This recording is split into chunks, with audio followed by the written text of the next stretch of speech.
Welcome again students. और बच्चों आज की इस वीडियो में हम डिस्कस करेंगे कार्यपत्रक 7 विषय गणित है। कक्षा 7th के बच्चों के लिए ये कार्यपत्रक है। गणित की ये वर्कशीट है जो कि शिक्षा निदेशालय की तरफ से 15 अक्टूबर 2020 के लिए बेटा शेड्यूल की गई है। और इस वर्कशीट का टॉपिक क्या है? रेखाएं तथा कोण। अब देखिए, अंग्रेजी वर्णमाला के अक्षर X को ध्यान से देखिए और आप पाएंगे कि इस अक्षर की दोनों रेखाएं एक दूसरे को एक बिंदु पर काटती हैं। इस प्रकार की रेखाएं क्या कहलाती हैं? प्रतिच्छेदी रेखाएं कहलाती हैं। देखिए, ये अंग्रेजी का अक्षर X ऐसे लिखा जाता है। इसके अंदर जो दो रेखाएं हैं वो एक दूसरे को एक ही बिंदु पर काट रही हैं, तो ऐसी रेखाओं को क्या कहा जाता है? ऐसी रेखाओं को प्रतिच्छेदी रेखाएं कहा जाता है। नेक्स्ट, अपने कमरे के एक कोने को ध्यान से देखिए। आप पाएंगे कि दीवार और आंगन के बीच का कोण जो हो कितना डिग्री है? 90 डिग्री। यानी एक कोना है और जो आंगन है, ठीक है ना, तो ये कितना जो है यहाँ पे कोण बनता है? ये 90 डिग्री का कोण बनता है। और यदि रेखाओं के मध्य जो है 90 डिग्री का कोण हो तो उन रेखाओं को क्या कहा जाता है? उन रेखाओं को लंबवत रेखाएं कहा जाता है। इस तरह से, ठीक है। तो ऐसी रेखाएं क्या कहलाएंगी? ऐसी रेखाएं बच्चों लंबवत रेखाएं कहलाती हैं। नेक्स्ट देखिए, क्या आपने कभी अपने कॉपी की दो रेखाओं को ध्यान से देखा है? इन दोनों रेखाओं के बीच की दूरी को दो अलग स्थानों पर नापिए। आप पाएंगे कि दोनों ही जगह पर इन रेखाओं के मध्य की दूरी क्या है? समान है। अतः यह रेखाएं एक दूसरे से कभी नहीं मिलेंगी और इस प्रकार की रेखाओं को समांतर रेखाएं कहते हैं। यानी आपकी कॉपी में ऐसे लाइन लगी हुई होती हैं, तो ये रेखाएं जो है एक दूसरे के क्या है? समांतर है। और इन्हें आप कितना ही आगे बढ़ा लो, ये कभी भी एक दूसरे से नहीं मिलेंगी और इनके बीच की जो दूरी है वो हमेशा समान बनी रहती है। ऐसी रेखाओं को हम समांतर रेखाएं कहते हैं। ठीक है, चलिए नेक्स्ट करेंगे।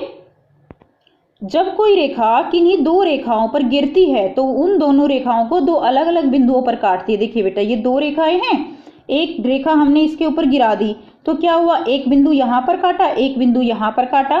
तो इस प्रकार जो गिरने वाली रेखा है उसको हम क्या कहते हैं? उसको हम तिर्यक रेखा कहते हैं। यानी ये रेखा कौन सी हो गई? ये रेखा हो गई हमारी तिर्यक रेखा। नेक्स्ट करेंगे, अपने आसपास प्रतिच्छेदी रेखाओं, समांतर रेखाओं तथा लंबवत रेखाओं को खोजिए। तो बेटा आप कुछ इस तरह के एग्जाम्पल बता सकते हैं जिसमें प्रतिच्छेदी रेखाएं भी हों। ठीक है, इस तरह आप जो है जिस तरह अपनी फिंगर्स को ऐसे क्रॉस कर लेते हो तो वो भी क्या है? वो भी प्रतिच्छेदी रेखाएं बन जाती हैं। इस तरह बेटा समांतर रेखाएं भी जो है आप बना सकते हो, अपने हाथों से ही अपने समांतर रेखाएं बना के देख सकते हो।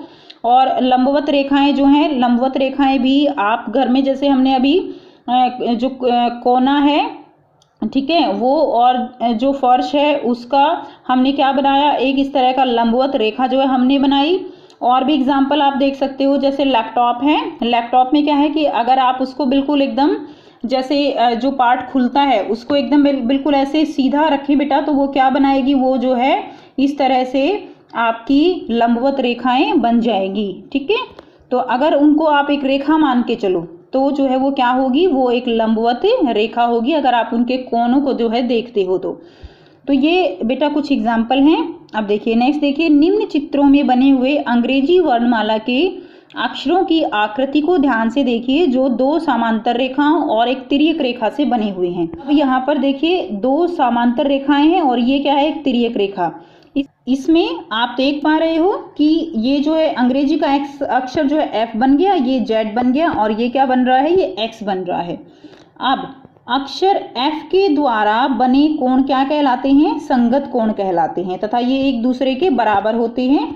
तो यहाँ पर अगर आप देखेंगे तो देखिए संगत कोण जो है वो कौन से कोण होंगे? ये वाला कोण, ठीक है, इसके जो है बाहर वाला कोण और इसके अंदर वाला कोण, ये क्या होंगे? ये दोनों संगत कोण कहलाएंगे। इसी तरह अगर आप देखेंगे तो ये वाला कोण और ये वाला कोण, ये भी एक दूसरे के संगत कोण होंगे। ठीक है, इसका अंदर वाला और इसके बाहर वाला। इसी तरह सेम इसी तरह ये वाला और ये वाला बराबर होंगे और ये वाला कोण और ये वाला कोण भी जो है क्या होंगे बच्चों? बराबर होंगे। ठीक है, अब देखिए उसके बाद क्या है?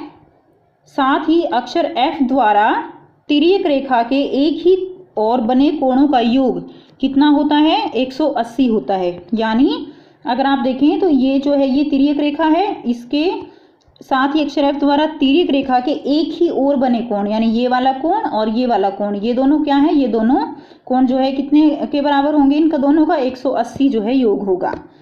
अब देखिए अक्षर Z के अंदर बने कोण, अक्षर Z के अंदर बने कोण, एक ये वाला कोण और एक ये वाला कोण, ये क्या होंगे, ये एकांतर अंतःकोण कहलाएंगे, एकांतर अंतःकोण। ठीक है, Z के अंदर बने दो कोण क्या कहलाएंगे, एकांतर अंतःकोण कहलाते हैं। और जब रेखाएं समांतर होती हैं तो ये एकांतर कोण अंतःकोण आपस में बराबर होते हैं। तो रेखाएं अगर बिल्कुल समांतर हैं तो ये जो है आपस में क्या होंगे, बराबर होंगे। अक्षर X द्वारा बने कोण जो है क्या कहलाएंगे, शीर्षाभिमुख कोण कहलाते हैं। तो देखिए ये वाला कोण, ये वाला कोण, ये दोनों आपस में क्या होंगे, शीर्षाभिमुख कोण होंगे। इसी तरह ये वाला जो है होंगे और ये एक दूसरे के बराबर होंगे। ठीक है, यानी ये इसके बराबर होगा और ये वाला इसके बराबर होगा। ओके, चलिए नेक्स्ट करते हैं। अब बच्चों आपको आकृति में कुछ ये क्वेश्चन दिए गए हैं, चलिए इनको हम सॉल्व करेंगे।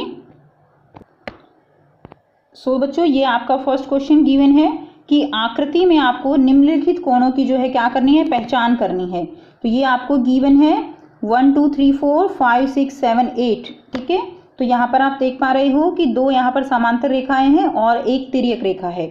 संगत कोणों के युग्म के बारे में आपको बताना है। तो संगत कोण जो है हमने देखा था किस तरह से संगत कोण आपस में बराबर होते हैं। तो देखिए यहाँ पे संगत कोणों का युग्म क्या होगा, जो कोण 1 है और वो किसके बराबर होगा, कोण 5 के। ठीक है, इसी तरह 2 जो है वो किसके बराबर होगा, 6 के बराबर होगा। 4 किसके बराबर होगा, 8 के। और 3 जो है वो किसके बराबर होगा, 7 के बराबर होगा। अब देखिए सेकंड में बताना है आपको अंतः एकांतर कोणों का युग्म। तो अंतः एकांतर कोण हमने Z में किया था कि किस तरह अंतः एकांतर कोण जो है वो बराबर होंगे।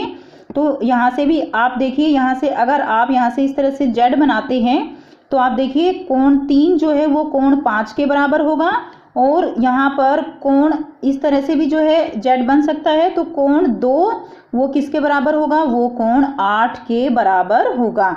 ठीक है, कोण 2 किसके बराबर होगा, कोण 8 के। कोण 3 कोण 5 के बराबर होगा यहाँ पर। उसके बाद देखिए नेक्स्ट है तिर्यक छेदी रेखा के एक तरफ बने अंतः कोणों का युग्म कौन सा होगा। तिर्यक रेखा के बेटा, तिर्यक छेदी रेखा के एक तरफ बने अंतः कोण, तो एक तरफ बने अंतः कोण जो है ये 3 जो है वो किसके बराबर होगा, 8 के बराबर होगा। और जो कोण 2 है वो किसके बराबर होगा, कोण 2 कोण 5 के बराबर यहाँ पर होगा। ठीक है, तिर्यक छेदी के रेखा के एक तरफ बने अंतः कोण आपसे पूछे है ना। तो अंतः कोण क्या है हमारे, 3 और 2।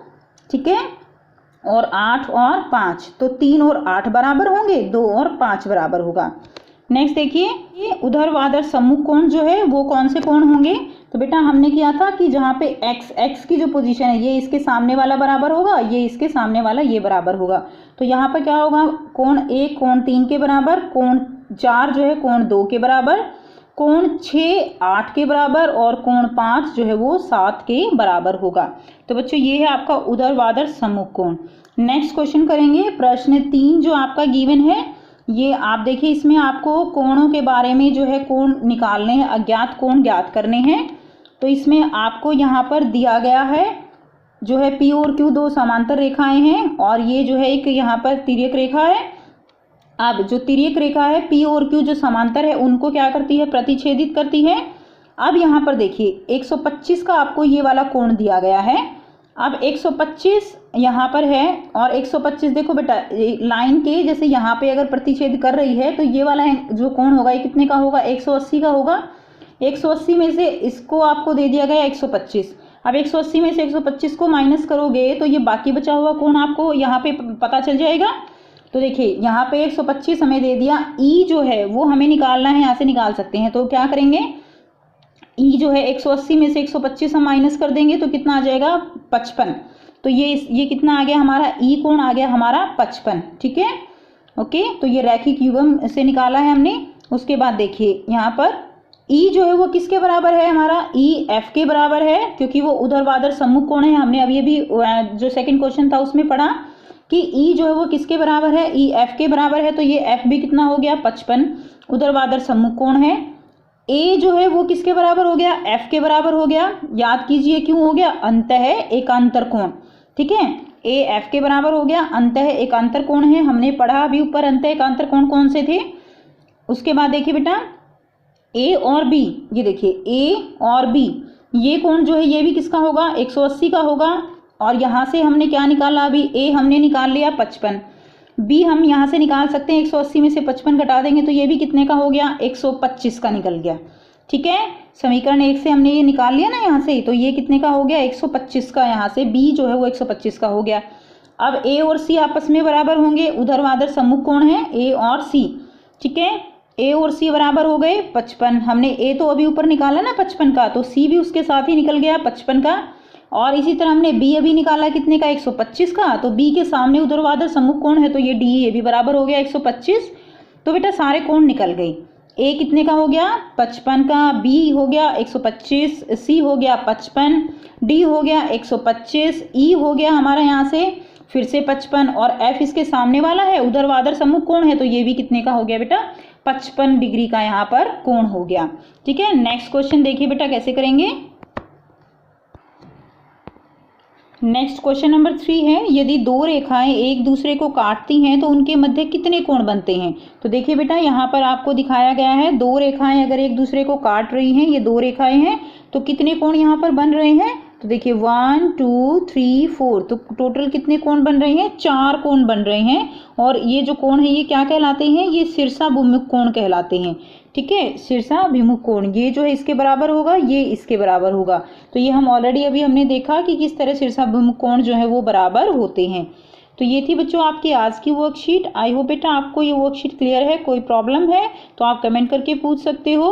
और अगर वीडियो अच्छी लगी तो लाइक शेयर जरूर कीजिए, चैनल को सब्सक्राइब करना ना भूलें। And thanks for watching, have a nice day.